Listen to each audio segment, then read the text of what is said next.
Morning, good morning सभी को, good morning सभी को, जय हिंद सभी को, वंदे मातरम। और यहाँ पर देखिए जो क्लास लेकर आए हुए हैं आज की वीडियो पे आपके 169 प्रश्नों को यहाँ पर कवर किया जाएगा, जो कि आपके यूपी ट्रिपल एससी के विभिन्न परीक्षाओं में प्रश्न आपके पूछे जा चुके हैं। यानी ये कह सकते हैं प्रीवियस ईयर प्रश्नों का यहाँ पर संकलन है। 169 प्रश्नों को यहाँ पर इस वीडियो में देखने वाले हैं। एक बार देखिए वॉइस वगैरह चेक कर लीजिए, वॉइस क्लियर पहुंच पा रही है। आज देखिए इतिहास के 169 प्रश्नों को यहाँ पर कवर करेंगे। चलिए क्वेश्चन नंबर देखिए, पहला नंबर आपसे पूछा गया है, भारत में शासन करने वाले दिए गए शासकों का काल क्रमानुसार सही क्रम क्या है। अब देखिए सही क्रम की अगर हम बात करेंगे तो यहां पर देखिए आपको याद आ रहा होगा, गुलाम वंश में अगर आप बात करेंगे कुतुबुद्दीन ऐबक के बाद आपका इल्तुतमिश का शासन आता है, यानी तो गुलाम वंश तो पहले ही आता है। गुलाब खिले तसला में ट्रेक है तो गुलाम वंश के बाद खिलजी वंश आता है। तो ये तो कंफर्म हो गया कि गुलाम वंश पहले आएगा, फिर अलाउद्दीन खिलजी आएगा, यानी सेकंड के बाद थर्ड आएगा। और सेकंड के बाद देखिए सॉरी यहाँ पर फोर्थ नंबर है ना, फोर्थ नंबर के बाद थर्ड आएगा, और फोर्थ नंबर के बाद देखिए थर्ड सिर्फ हमारा विकल्प नंबर बी में आ रहा है। तो आप इस तरीके से आसानी से आंसर दे सकते हैं। इसके बाद शेरशाह सूरी आएंगे, फिर उसके बाद अकबर, ठीक है ना। हुमायूं के टाइम पे शेरशाह सूरी थे ना, और हुमायूं बाबर, हुमायूं के बाद अकबर आते हैं, इसका मतलब अकबर सबसे लास्ट में रहेंगे। तो ऑप्शन नंबर यहाँ पर बी नंबर बिल्कुल करेक्ट आंसर आपका यहाँ पर हो जाएगा। नेक्स्ट प्रश्न बताइए। यहाँ पर देखिए बताना, निम्न में से कौन से संत शिवाजी के समकालीन थे, है ना। कौन से संत शिवाजी के समकालीन थे, यहाँ पर देखिए जवाब देना है। तो यहाँ पर आपका आंसर हो जाएगा विकल्प नंबर आपका ए नंबर होगा, तुकाराम। जिनका भी तुकाराम आंसर आ रहा ना, बिल्कुल करेक्ट आंसर है। नेक्स्ट प्रश्न बताइए, बंगाल के प्रथम गवर्नर जनरल कौन थे। अब देखिए इससे कई सारे प्रश्न बनते हैं। एक प्रश्न बनता है बंगाल के प्रथम गवर्नर कौन थे, अगर यहाँ जनरल न लगा होता, अगर हम केवल गवर्नर की बात करते तब आपका आंसर होता है रॉबर्ट क्लाइव। याद रखिएगा, अगर प्रश्न में पूछेगा बंगाल के प्रथम गवर्नर जनरल अगर पूछता है तो आपको लगा के आना है लॉर्ड वारेन हेस्टिंग्स। याद रखिएगा, अगर बंगाल के प्रथम पूछेगा, अगर यहाँ पर पूछ लेता है कि भारत के प्रथम गवर्नर जनरल कौन थे, तो आपके लॉर्ड विलियम बेंटिंग थे आपके भारत की अगर बात करेंगे तब। इसके बाद अगर हम बात करेंगे भारत के अंतिम गवर्नर जनरल या प्रथम वायसराय की बात करते हैं, तो उसमें उस केस में आपका आंसर लॉर्ड कैनिंग हो जाता है। इससे कई सारे प्रश्न बनते हैं। अंतिम यानी गवर्नर जनरल कौन थे, वही फिर प्रथम वायसराय आपका शुरू हो जाता है गवर्नर जनरल पद को हटाकर, ठीक है ना। लॉर्ड रिपन तो जानते ही होंगे, नियमित जनगणना इन्हीं के टाइम पे चली थी। नेक्स्ट प्रश्न बताइए, चरक संहिता किससे संबंधित है। क्वेश्चन नंबर देखिए 4 बताना है।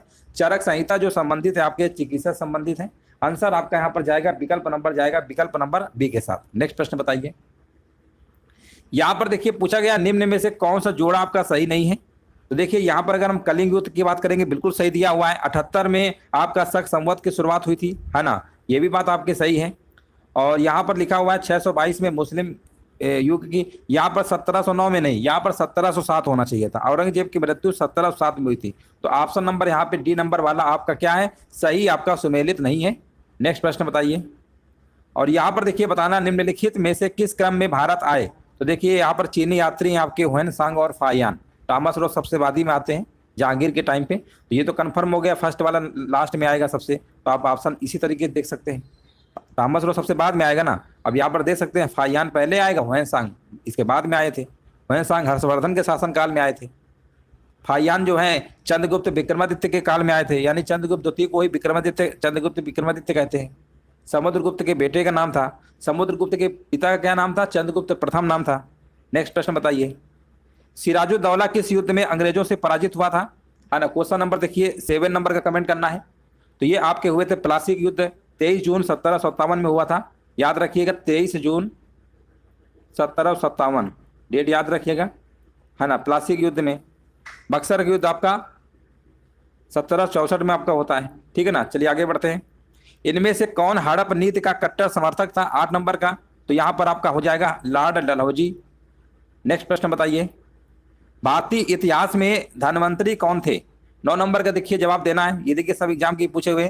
तो 9 नंबर का यहाँ पर क्या होगा, चंद्रगुप्त विक्रमादित्य की सभा को सुशोभित करने वाले प्रसिद्ध आपके चिकित्सक थे। 9 नंबर का यहाँ पर बी नंबर आपका बिल्कुल करेक्ट आंसर आपका यहाँ पर होगा।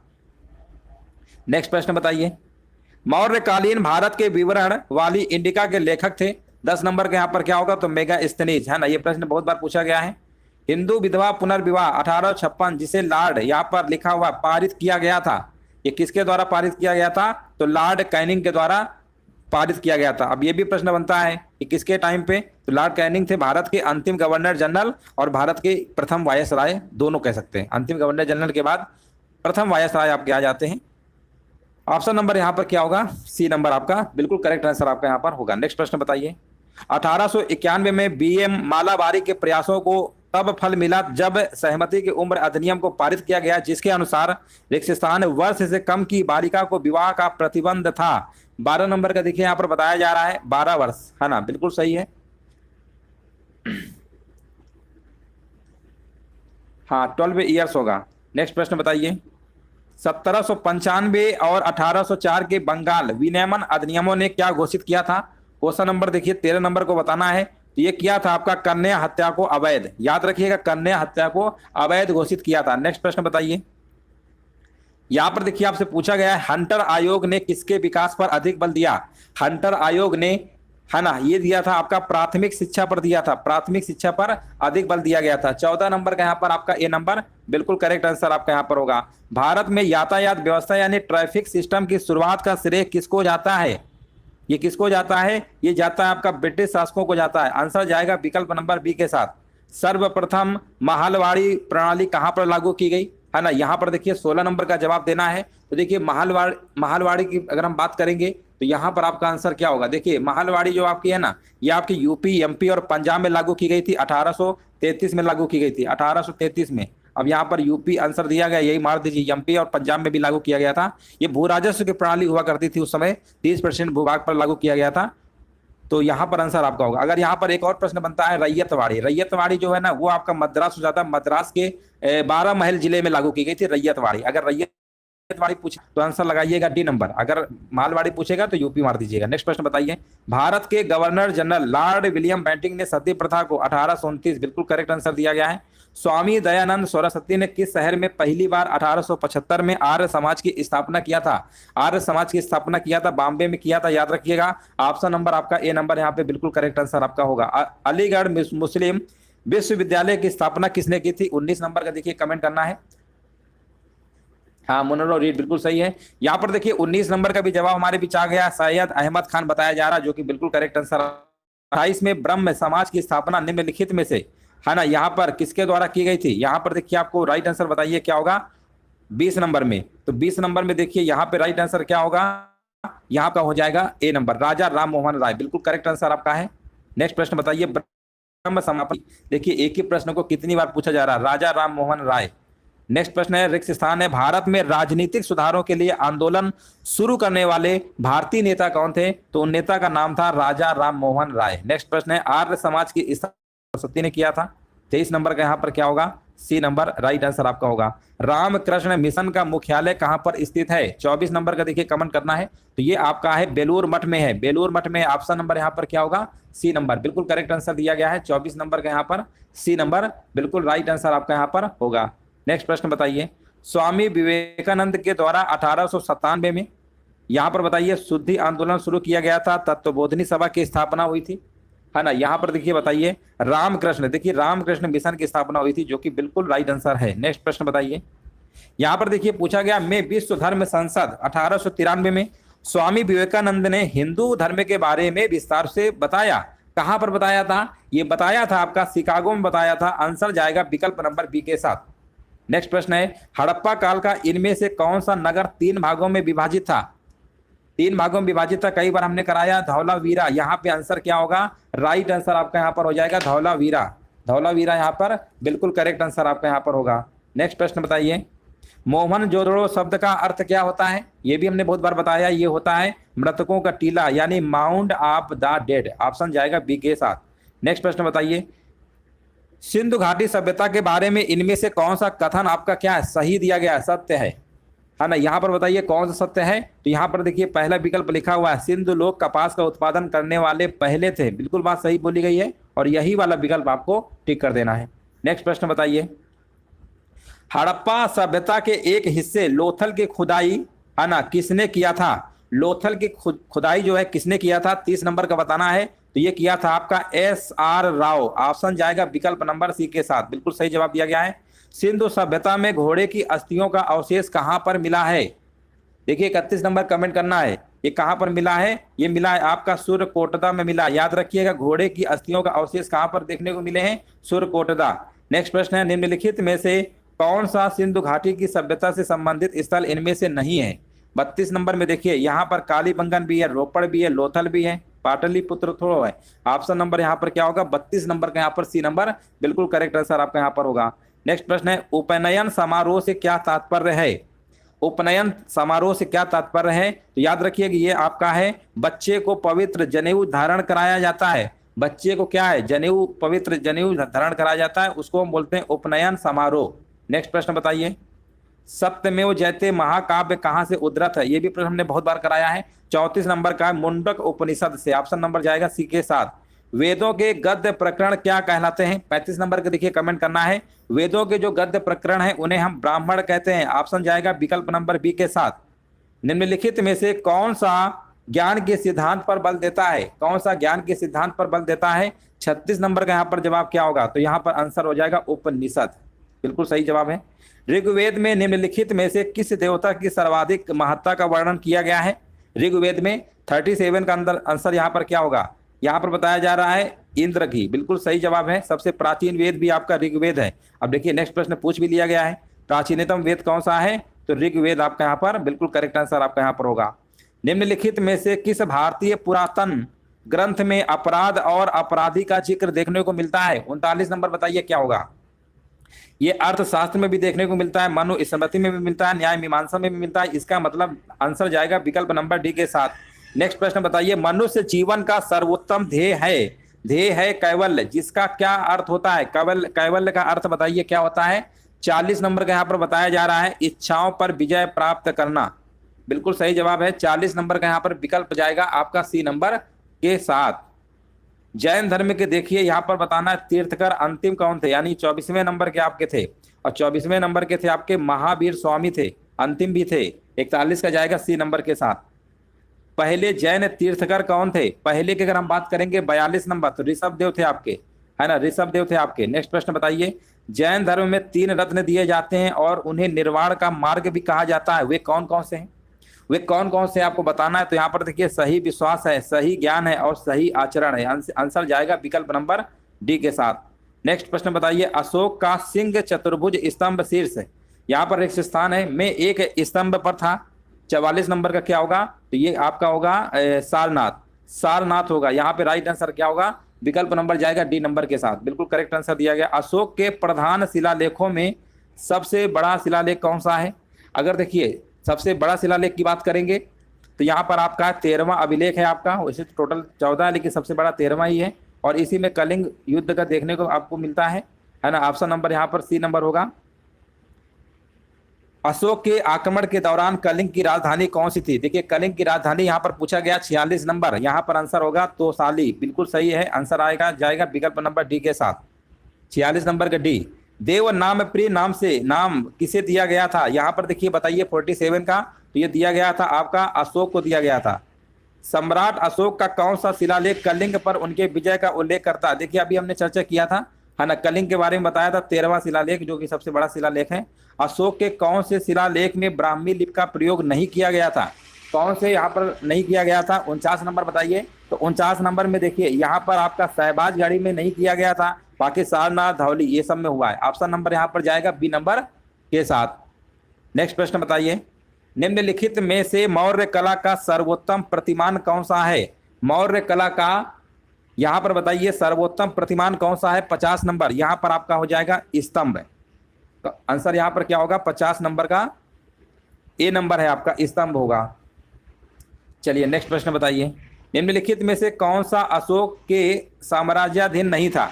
कौन सा अशोक के साम्राज्याधीन नहीं था? 51 नंबर बताइए। तो यहाँ पर आपका होगा कामरूप, है ना, कामरूप यहाँ पे बिल्कुल करेक्ट आंसर आपका है। वरहद सांची स्तूप किस काल से संबंधित है? सांची स्तूप, है ना, सांची स्तूप ये मौर्य काल संबंधित है ना, ये एमपी में है। ऑप्शन नंबर यहाँ पर क्या होगा? डी नंबर आपका सही आंसर आपका हो जाएगा। खगोलविद वराहमिहिर और कवि कालिदास किसके दरबार का हिस्सा थे? है ना, 53 का देखिए जवाब देना है। यहाँ पर करेक्ट आंसर क्या होगा? खगोलविद वराहमिहिर और कवि कालिदास किसके दरबार के हिस्सा थे? 53 नंबर के यहाँ पर बताया जा रहा है विक्रमादित्य, बिल्कुल सही जवाब दिया गया है। विक्रम संवत कब आपका प्रारंभ हुआ? है ना, विक्रम संवत जो है कब आपका प्रारंभ हुआ था? तो देखिए विक्रम तो इसके नाम से ही पता चलता है, चंद्रगुप्त विक्रमादित्य के समय चला था, है ना, चंद्रगुप्त विक्रमादित्य के समय चला था, हुणों के विजय पर आपका चलाया था। लेकिन एक प्रश्न इसमें और बनता है, चंद्रगुप्त विक्रमादित्य के समय चला था 57 ईसा पूर्व। एक प्रश्न आपका आंसर, एक प्रश्न और बनता है शक संवत। शक संवत जैसा कि आप जानते हैं कि भारत सरकार द्वारा अपनाया जाता है, ये चला था आपका 78 ईस्वी में, है ना। 78 ईस्वी है, पूर्व नहीं है, इसमें 78 ईस्वी है, इसमें 78 ईस्वी है शक संवत, जो भारत सरकार द्वारा संवत लिया गया है, चलाया जा रहा है। और ये आपका चला था विक्रम संवत, विक्रमादित्य के समय, चंद्रगुप्त विक्रमादित्य के समय चंद्रगुप्त द्वितीय को ही विक्रमादित्य की उपाधि दी गई थी। और इसमें एक प्रश्न और बनता है, अभी रिसेंटली एग्जाम में एक प्रश्न पूछा गया था कि शक संवत और विक्रम संवत के बीच में अंतर कितने का है, तो दोनों को जोड़ दीजिएगा। ये पूर्व है 78 है, 8 7 15, 7 5 12 1 13, 135 वर्ष, है ना। तो एक प्रश्न इससे और बन जाता है, इनमें दोनों में डिफरेंस कितना है, तो 135 आंसर आपका हो जाएगा। नेक्स्ट प्रश्न बताइए। हाँ बिल्कुल सही है, हाँ 2080 वाला चल रहा करंट, बिल्कुल सही है। चलिए नेक्स्ट प्रश्न बताइए। हर्षवर्धन ने 5 इंडीज को अपने नियंत्रण में लिया, इनमें से कौन सा यहाँ पर बोला गया 5 इंडीज था, है ना। यहाँ पर देखिए 55 नंबर में जवाब देना है, तो 55 का आंसर यहाँ पर क्या होगा, पंजाब, कन्नौज, बंगाल, बिहार और उड़ीसा। 55 नंबर का यहाँ पर बी नंबर बिल्कुल करेक्ट आंसर है आपका। वह स्थल जहाँ हर्षवर्धन ने बौद्ध महासम्मेलन का आयोजन किया था, कहाँ पर किया था, ये किया था आपका प्रयाग में किया था। आंसर जाएगा विकल्प नंबर बी के साथ, बिल्कुल सही है। शतपथ ब्राह्मण और तैत्रीय ब्राह्मण रिक्त स्थान है कि ब्राह्मण मूल पाठ है। 57 नंबर का यहाँ पर क्या होगा, तो ये आपके कौन से यजुर्वेद के ब्राह्मण मूल पाठ है, याद रखिएगा। शतपथ ब्राह्मण और तैत्रीय ब्राह्मण कौन से, यजुर्वेद के ब्राह्मण मूल पाठ है। आंसर जाएगा विकल्प नंबर डी के साथ। नेक्स्ट प्रश्न है, ऋग्वेद में निहित गायत्री मंत्र किस देवता को समर्पित है, किस देवता को समर्पित है गायत्री मंत्र, यहाँ पर आंसर जाएगा सावित्री। ऑप्शन जाएगा विकल्प नंबर डी के साथ। सर्वाधिक प्राचीन पुराण इनमें से कौन सा है, 59 नंबर बताइए। अगर हम प्राचीन पुराण की बात करेंगे तो आपका इसमें से आंसर आपका है मत्स्य पुराण, बिल्कुल सही जवाब है। निम्न में से कौन सा उपवेद नहीं है ना, कौन सा इसमें उपवेद नहीं है, 60 नंबर का देखिए कमेंट करना है। तो यहाँ पर जो योग वेद लिखा ना, योग वेद यही नहीं है, बाकी सब है। वैदिक देवता इंद्र, है ना, वैदिक देवता इंद्र किसके देवता हैं, 61 नंबर तो जानते ही होंगे, ये वर्षा और चक्रवात के हैं। ऑप्शन जाएगा विकल्प नंबर सी के साथ।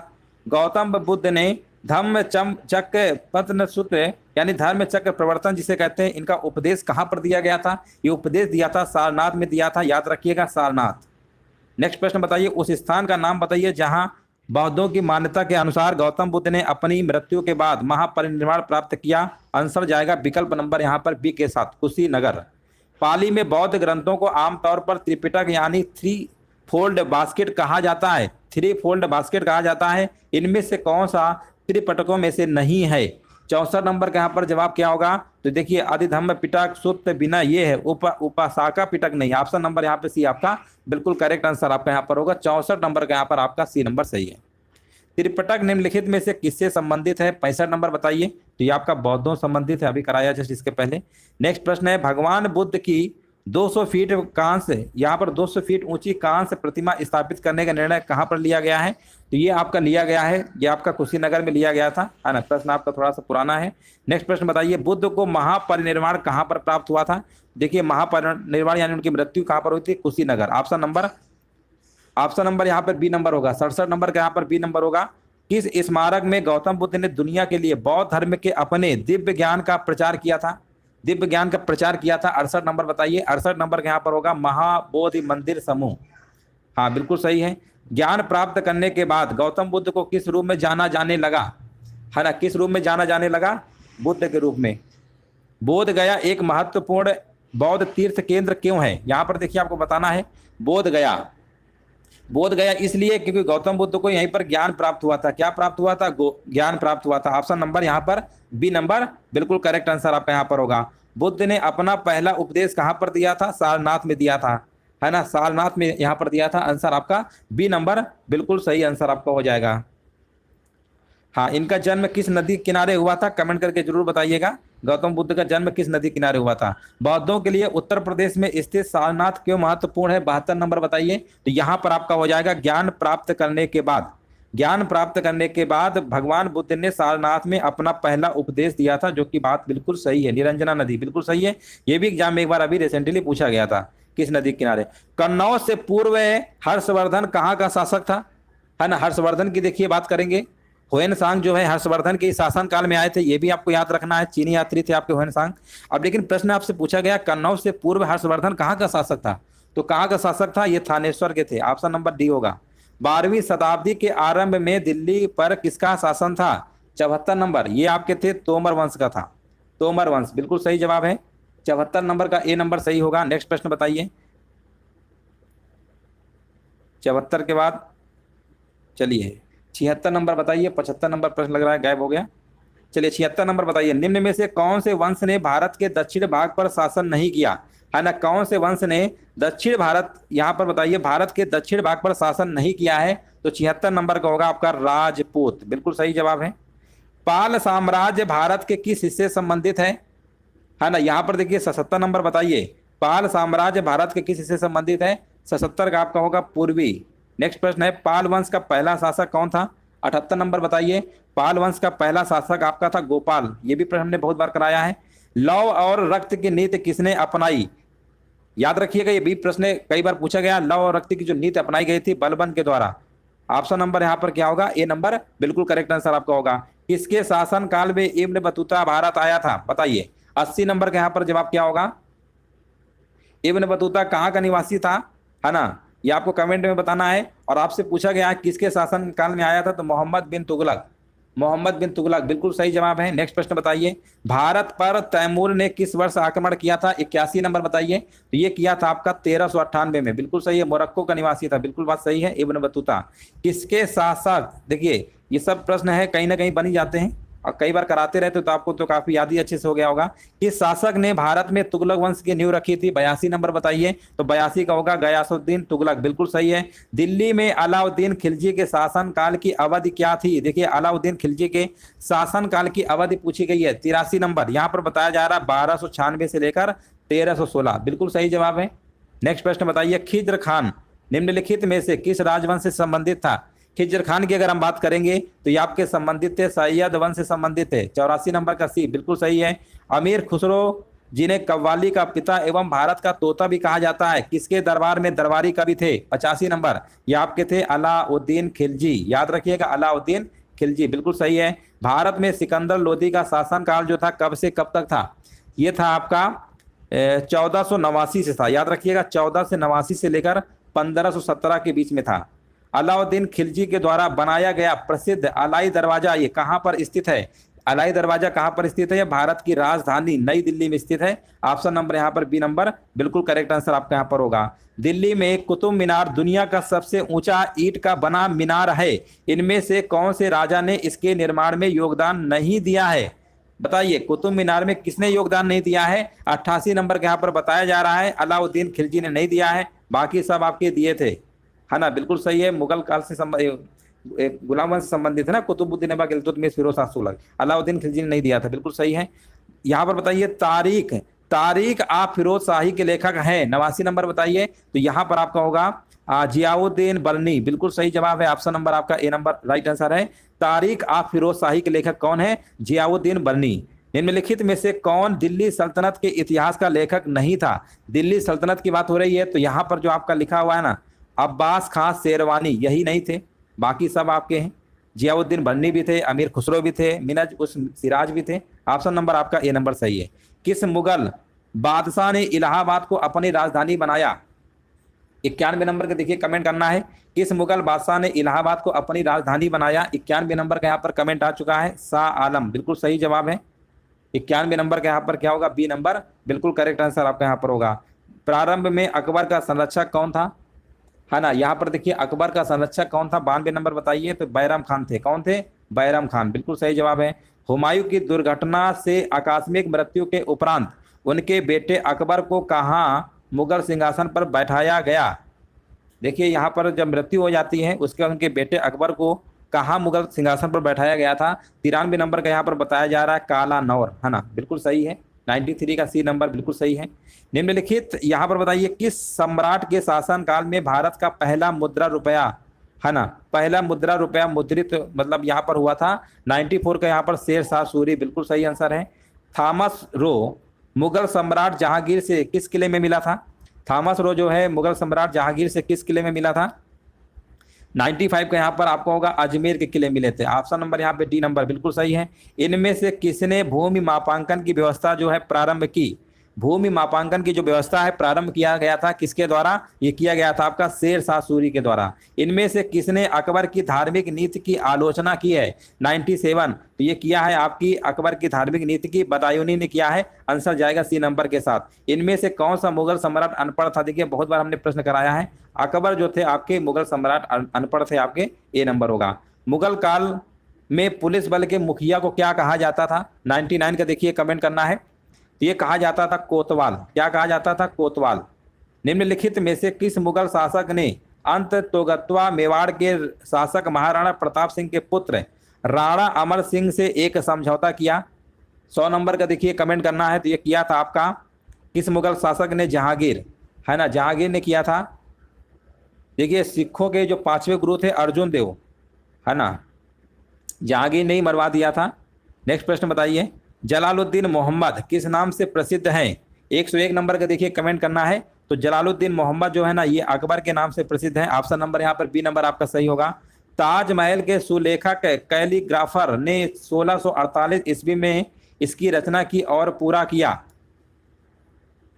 सुलेखक कौन है भैया? बताइए इसका आंसर क्या होगा? 102 नंबर का, 102 नंबर कह रहे हैं सी नंबर, अमानत खान सिराजी ने। बिल्कुल सही बात है। नेक्स्ट प्रश्न बताइए, अकबर के द्वारा बनवाया गया प्रसिद्ध ऐतिहासिक स्मारक जो है बुलंद दरवाजा उत्तर प्रदेश के किस जिले में स्थित है? बुलंद दरवाजा देखिए, है ना, बुलंद दरवाजा आपका आंसर यहाँ पर क्या होगा? आगरा में। बिल्कुल सही है, आगरा में ताजमहल भी है। दिल्ली का प्रसिद्ध लौह स्तंभ जो सदियों से बिना जंग लगे खड़ा है, निम्नलिखित में से किस ऐतिहासिक परिसर में स्थित है? दिल्ली का प्रसिद्ध लौह स्तंभ। 104 नंबर के यहाँ पर बताया जा रहा है कुतुब मीनार परिसर। हाँ बिल्कुल सही है। प्रसिद्ध चित्रकार मीर सैयद अली चित्रकारी हेतु किस मुगल शासक के सहयोगी थे? 105 नंबर के यहाँ पर बताया जा रहा है हुमायूं। बिल्कुल सही है, हुमायूं बिल्कुल राइट आंसर आपका है। बुलंद दरवाजा यहाँ पर बताइए किसके द्वारा बनवाया गया था? अभी बताया था इसके पहले, ये बनवाया गया था अकबर के द्वारा। नेक्स्ट प्रश्न बताइए, पंचमहल किसमें स्थित है? पंचमहल की बात करेंगे, ये आपका फतेहपुर सीकरी में आपका स्थित है। निम्न में से किस शासक की मृत्यु उसके पुस्तकालय की सीढ़ियों से गिरकर हुई थी? 108 नंबर के यहाँ पर बताया जा रहा है हुमायूं, है ना, हुमायूं। देखिए हुमायूं के बारे में, हुमायूं नामा जो है इसकी रचना गुलबदन बेगम ने किया था। हुमायूं के बारे में उसमें बहुत कुछ बताया गया है। नेक्स्ट प्रश्न बताइए, बाबर की बेटी थी आपकी गुलबदन बेगम। नेक्स्ट प्रश्न बताइए, किस वर्ष बाबर ने सुल्तान इब्राहिम लोदी को पानीपत की लड़ाई, देखिए पानीपत की लड़ाई में पराजित किया था? अभी हमने बताया था पानीपत की लड़ाई, देखिए 23 जून, याद रखिएगा। हाँ 23 जून है आपका एक सेकेंड, वो तो प्लासी युद्ध हम बता रहे हैं, 1526 में हुआ था। पानीपत के 3 युद्ध होते हैं, एक 1526 में होता है, दूसरा है 1556 में होता है ना, और तीसरा आपका होता है पानीपत का तीसरा युद्ध 1761 में होता है। ये भी आपको याद रखना है। अकबर और हेमू के मध्य आपका 1556 में दूसरा युद्ध होता है, और बाबर इब्राहिम लोदी के मध्य आपका होता है 1526 में होता है, ठीक है ना, 1526 में होता है। बिल्कुल सही बात है। तो इस तरीके से आपका आंसर होगा आपका विकल्प नंबर बी, ठीक है ना। नेक्स्ट प्रश्न बताइए, निम्नलिखित में से किस मुगल सम्राट के द्वारा आगरा के किले का निर्माण किया गया था? आगरा के किले का निर्माण किया गया था किस मुगल सम्राट के द्वारा? 110 नंबर के यहाँ पर कमेंट बताया जा रहा है अकबर के द्वारा। बिल्कुल सही जवाब है। मुगल शासन, हाँ मुगल शासन के दौरान एक कोतवाल की सही भूमिका क्या थी? 111 नंबर, कानून और व्यवस्था बनाए रखना। कोतवाल का क्या मतलब इंपॉर्टेंट था, भूमिका थी, रोल था, कानून और व्यवस्था बनाए रखना, यही सब कोतवाल देखते थे। नेक्स्ट प्रश्न है, बिहार राज्य के सासाराम शहर में निम्नलिखित में से किस प्राचीन सम्राट का मकबरा स्थित है? 112 नंबर, तो यहाँ पर आपका होगा शेर शाह सूरी। बिल्कुल सही जवाब है। नेक्स्ट प्रश्न बताइए, गुलाम वंश के पहले सम्राट बाबर ने अपनी देसी भाषा चगताई तुर्की में अपनी आत्मकथा लिखी है, इस पुस्तक का नाम क्या है? 113 नंबर का यहाँ पर देखिए कमेंट करना है, आंसर क्या होगा? तो बाबर नामा। बिल्कुल सही है, बाबर नामा। भारत में जहांगीर का देखिए शासनकाल बताना है, कब से कब तक था? तो यहाँ पर याद रखिएगा 1605 से लेकर 1627 तक जहांगीर का शासनकाल था। वह कौन सा स्थान है जहां अंतिम मुगल सम्राट बहादुर शाह जफर की मृत्यु हुई थी? तो ये आपकी हुई थी रंगून में हुई थी। पहला कठपुतली यहाँ पर बताइए मुगल सम्राट कौन था? 116 नंबर, तो ये आपके थे जहादर शाह। 116 नंबर का यहाँ पर देख लीजिए, सभी का आंसर आ रहा है। जहादर शाह आपके क्या थे? पहले आपके कठपुतली मुगल सम्राट थे। बिल्कुल सही जवाब है। विश्व प्रसिद्ध मोर सिंहासन का निर्माण और उसकी लाल किले में स्थापना निम्न में से किस मुगल शासक ने किया था? विश्व प्रसिद्ध जो आपका मोर सिंहासन है उसका निर्माण बताना है और उसकी लाल किले में स्थापना किस मुगल शासक ने किया था? तो यहाँ पर बताया जा रहा है शाहजहां ने किया था। बिल्कुल सही है, शाहजहां ने तो आगरा का ताजमहल भी बनवाया था। अकबर के दरबार में प्रसिद्ध कवि कौन थे? 118 नंबर, तो ये आपके थे रहीम खान। 118 नंबर का देख लीजिए, सभी का आ रहा है सी नंबर। हाँ बिल्कुल करेक्ट आंसर आपका है। नेक्स्ट प्रश्न बताइए, अकबर के नवरत्न के बारे में इनमें से कौन सा सही ढंग से मेल नहीं खाता है? देखिए अकबर के नवरत्न के बारे में अगर हम बात करेंगे तो यहाँ पर जो लिखा हुआ है ना राजा मान सिंह, है ना, राजा मान सिंह जो लिखा हुआ है अकबर के वित्त मंत्री थे, यही आपका मेल नहीं खाता है। बाकी सब आपके सही है ना, बाकी सब आपके सही है। आंसर जाएगा 119 नंबर का बी नंबर के साथ, बिल्कुल सही जवाब है। औरंगजेब का देखिए यहाँ पर बताइए पुत्र कौन था? देखिए यहाँ पर आपको पुत्र बताना है, राइट आंसर क्या होगा? औरंगजेब। देखिए औरंगजेब यहाँ पर पूछा गया का पुत्र था, यानी किसका पुत्र था, है ना, किसका पुत्र था? 120 नंबर बताइए। तो यहाँ पर आपका हो जाएगा शाहजहां। देखिए एक ट्रिक टाइप से आप याद रख सकते हैं, BHA, है ना, JSA, है ना, ये भाजसा हमने लिखा है। और ये बात से क्या, बाबर, फिर हुमायूं, अकबर, जहांगीर, शाहजहां और फिर औरंगजेब, है ना। इस तरीके से आप याद रख सकते हैं, शाहजहां होगा। नेक्स्ट प्रश्न बताइए, पानीपत का द्वितीय युद्ध किनके बीच लड़ा गया था? 121 नंबर बताइए। तो 121 नंबर आपका यहाँ पर होगा अकबर और हेमू। 1556 में हुआ था अकबर और हेमू के मध्य। इनमें से कौन सा मुगल बादशाह शराब को छूता तक नहीं था? 122 नंबर, आंसर जाएगा औरंगजेब के साथ, आंसर जाएगा औरंगजेब के साथ। यहाँ पर बताइए इनमें से कौन सा युग्म आपका सही नहीं है? देखिए यहाँ पर बताइए कौन सा युग्म सही नहीं है। तो देखिए बड़ा इमामबाड़ा लखनऊ में बिल्कुल सही है, निषाद बाग आपका जम्मू कश्मीर में, फिरोजशाह कोटला दिल्ली में है, हुमायूं का मकबरा दिल्ली में है। कहाँ पर है ये? दिल्ली में, इलाहाबाद में नहीं है। यहाँ पर आंसर जाएगा विकल्प नंबर डी के साथ।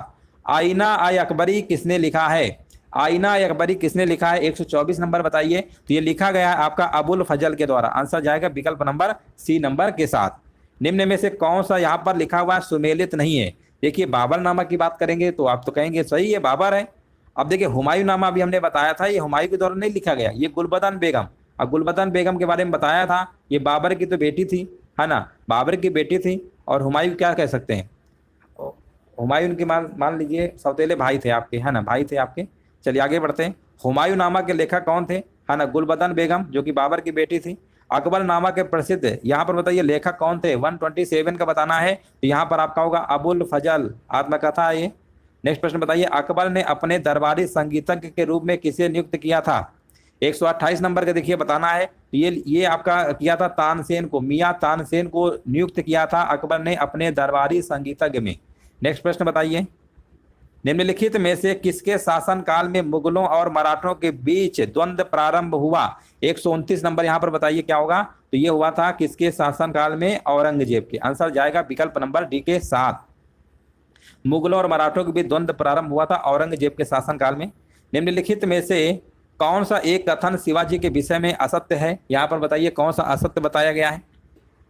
शिवाजी एक धार्मिक व्यक्ति थे, सही है, वे कट्टर हिंदू थे, सही है, ये भी सही है। 1674 में रायगढ़ में उनका राज्याभिषेक हुआ, बिल्कुल सही है। जब 3 सही है तो कन्फर्म है कि चौथा वाला ही आपका क्या होगा? गलत होगा, है ना। जब यहाँ पर राइट आंसर क्या होगा? यहाँ पर आपका डी नंबर होगा, 130 नंबर का डी नंबर है। नेक्स्ट प्रश्न बताइए, किस मुगल सेना नायक के साथ शिवाजी ने पुरंदर की संधि? ये देखिए हमने आपको इसके पहले क्लास में कराया था, पुरंदर की जो संधि है 1665 में बताया था आपको, है ना। 131 नंबर बताइए आंसर क्या होगा? 131 नंबर का जय सिंह, बिल्कुल सही है, जय सिंह और शिवाजी के मध्य पुरंदर की संधि, बिल्कुल सही है। निम्नलिखित में से कौन एक अधिकारी शिवाजी के नागरिक प्रशासन में अष्टप्रधान के अंतर्गत नहीं था? अष्टप्रधान के अंतर्गत नहीं था, 132 नंबर का जवाब देना है। तो आंसर जाएगा यहाँ पर कोतवाल के साथ। 132 नंबर का यहाँ पर क्या होगा? डी नंबर, बिल्कुल करेक्ट आंसर आपका यहाँ पर होगा। नेक्स्ट प्रश्न बताइए, औरंगजेब के मृत्यु के समय मराठा नेतृत्व किसके हाथों में था? औरंगजेब की मृत्यु के समय मराठा नेतृत्व किसके हाथों में था? तो ये था आपका ताराबाई, ऑप्शन जाएगा डी के साथ। शिवाजी के निम्नलिखित उत्तराधिकारियों में से किसे औरंगजेब ने ईमानदार की उपाधि दी थी? किसे ईमानदार की उपाधि दी थी? 134 का देखिए बताना है। तो ये दिया था आपका ताराबाई। नेक्स्ट प्रश्न है, इनमें से किसको देशमुख, पाटिल और नायक नाम से पुकारा गया है? किसको देशमुख, पाटिल और नायक के नाम से पुकारा गया है? तो यहाँ पे आंसर होगा स्वतंत्र सरदार। विकल्प नंबर बी। शिवाजी के समय सरनोबात का पद संबंध था, सरनोबात का जो पद संबंध था शिवाजी के समय, 136 नंबर का यहाँ पर कमेंट क्या होगा, तो यहाँ पर आपका हो जाएगा सैन्य प्रशासन से, ठीक है ना। ये जो पद था, ये सरनोबात जो है आपका सैन्य प्रशासन से क्या था, संबंधित आपका था। नेक्स्ट प्रश्न है वर्ष, यहाँ पर एक स्थान है। ईस्ट इंडिया कंपनी के जहाजों ने सूरत के पास स्थित स्वाली एस्टोरी में पुर्तगालियों को पराजित किया था।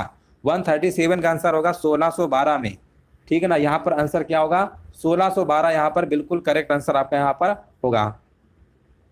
नेक्स्ट प्रश्न बताइए, वास्को डिगामा एक पुर्तगाली अन्वेषक ने वर्ष यहाँ पर भारत के समुद्री मार्ग की खोज किया था, 1498 में किया था। 138 नंबर का यहाँ पर सी नंबर बिल्कुल करेक्ट आंसर आपका यहाँ पर होगा। मेरठ छावनी में 1857 के सैनिक विद्रोह की शुरुआत कब हुई, है ना। देखिए 1857 में तो होती है, लेकिन आपसे डेट मंथ पूछ लिया गया है कब हुई थी, तो याद रखिएगा 10 मई 1857, 10 मई 1857 को आपकी शुरुआत होती है। निम्नलिखित में से किसने 1857 के विद्रोह को दबाने के लिए अंग्रेजों को सहायता प्रदान की, है ना। किसने किया था, अंग्रेजों को सहायता प्रदान किया था, तो यहाँ पर 140 का देखिए कमेंट आ चुका है। कह रहे हैं यहाँ पर अवध की बेगम हजरत महल, है ना। अवध की जो बेगम थी आपकी हजरत महल, याद रखिएगा किसने 1857 के विद्रोह को दबाने के लिए अंग्रेजों को सहायता प्रदान नहीं की, तो किसने प्रदान नहीं किया था, अवध की बेगम हजरत महल ने नहीं किया था, बाकी सब ने किया था। 140 नंबर के यहाँ पर बी नंबर सही है। 1857 के प्रथम स्वतंत्रता विद्रोह में भाग लेने वाली प्रसिद्ध महिला स्वतंत्रता सेनानी कौन थी, तो देखिए यहाँ पर आंसर भी होगा बेगम हजरत महल ही होगा। नेक्स्ट प्रश्न बताइए, 1857 के सिपाही विद्रोह में सिपाहियों को किस कंपनी के द्वारा बनाए गए कारतूसों पर आपत्ति थी। कौन सी कंपनी के कारतूस थे, तो आपके थे एनफील्ड कंपनी के कारतूस थे आपके, उसमें चर्बी वगैरह यूज होती थी ना, इसलिए आपत्ति थी।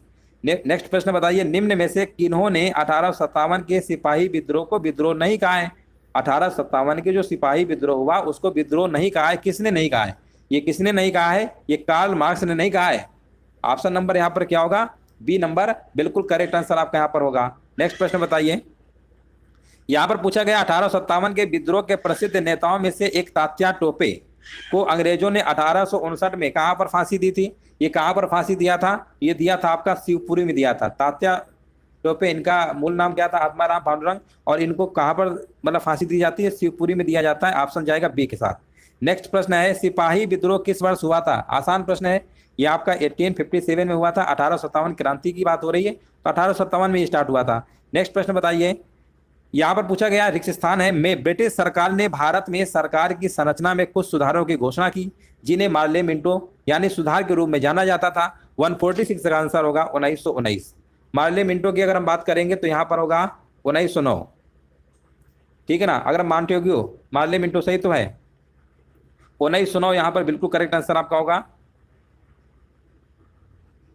नेक्स्ट प्रश्न बताइए, ईस्ट इंडिया कंपनी ने किस वर्ष में कलकत्ता में सर्वोच्च न्यायालय की स्थापना की थी। 147 ये किया था आपका। रेगुलेटिंग एक्ट आपका कब आया, 1773 में, तभी तो किया था, कलकत्ता में सर्वोच्च न्यायालय की स्थापना की थी।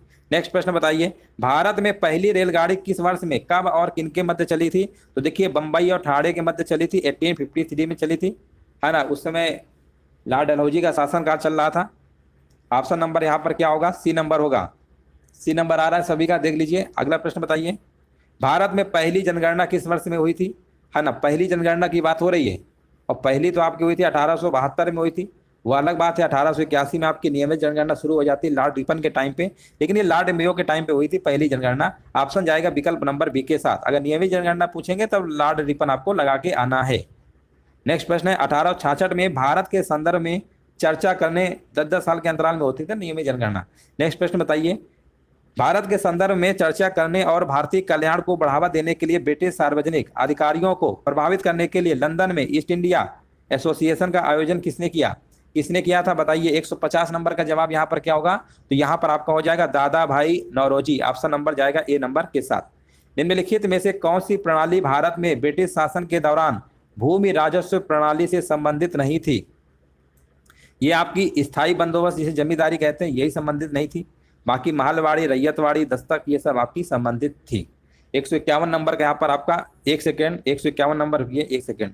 जमींदारी तो आपका था, ठीक है, जमींदारी भी था आपका, महलवाड़ी भी था, रैयतवाड़ी भी था। बोला गया था कौन सा नहीं था, तो नहीं वाले में दस्तक होगा।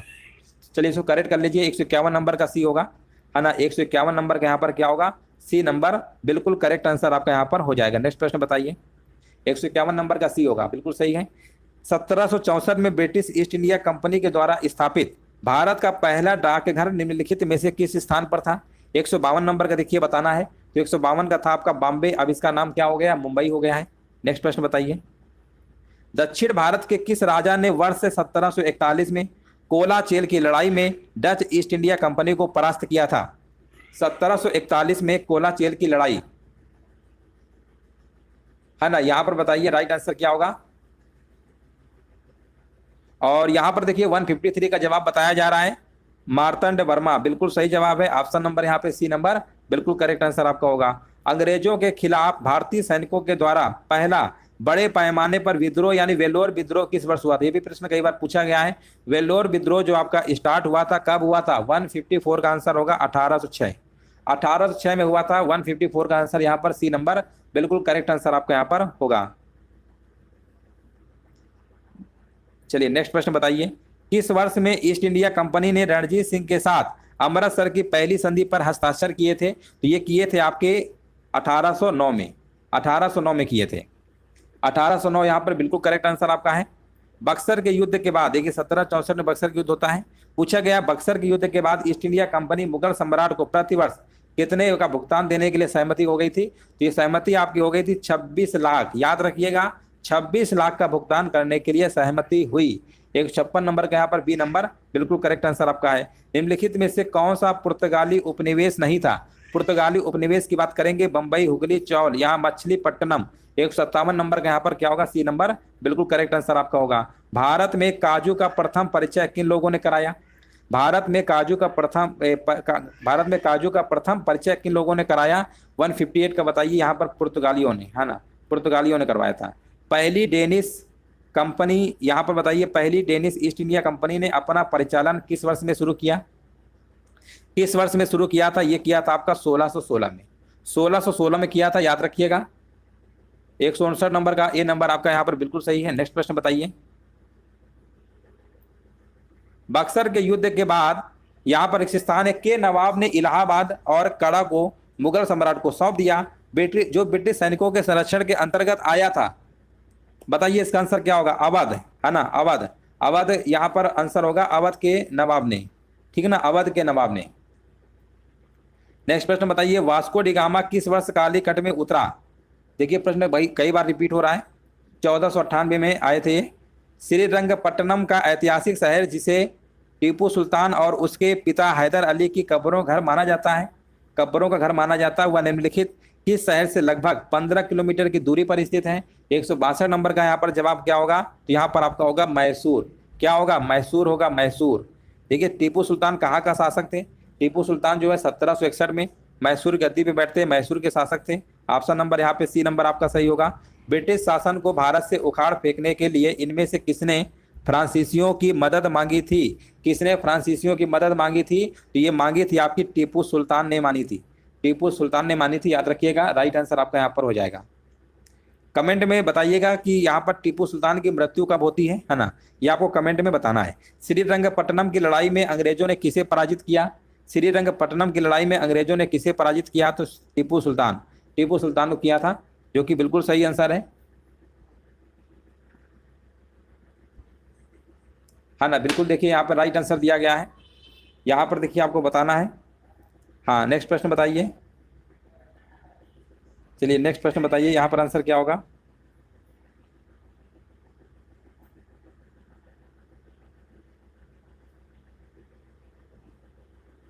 चलिए अवध का देखिए प्रथम नवाब कौन था? ये भी प्रश्न कई बार पूछा गया है ना। अवध का नवाब यहाँ पर कौन था? तो यहाँ पर आपका आंसर क्या होगा? 166 नंबर का शहादत खां होगा क्या? हाँ 162 नंबर का, 166 नंबर है, 166 नंबर का शहादत खां, बिल्कुल सही है। हाँ देखिए, चलिए अगला प्रश्न बताइए। देखिए एक प्रश्न पूछा था 1699, 1799, 1761 में टीपू सुल्तान तो मैसूर में बैठे ही थे, है ना। तो 1799, देखिए बहुत कंफ्यूजन होता है टीपू सुल्तान की मृत्यु को लेकर कि 1699 कि 1799, 1700 वाला है। अगला प्रश्न बताइए। इनमें से किस लड़ाई में अंग्रेजों ने बंगाल के नवाब सिराजुद्दौला को हराया था? देखिए अवध के नवाब है सुजाउद्दौला और बंगाल के नवाब थे सिराजुद्दौला। शुजाउद्दौला और सिराजुद्दौला में थोड़ा सा अंतर है ना। शुजाउद्दौला और सिराजुद्दौला में थोड़ा अंतर है। सिराजुद्दौला थे बंगाल के।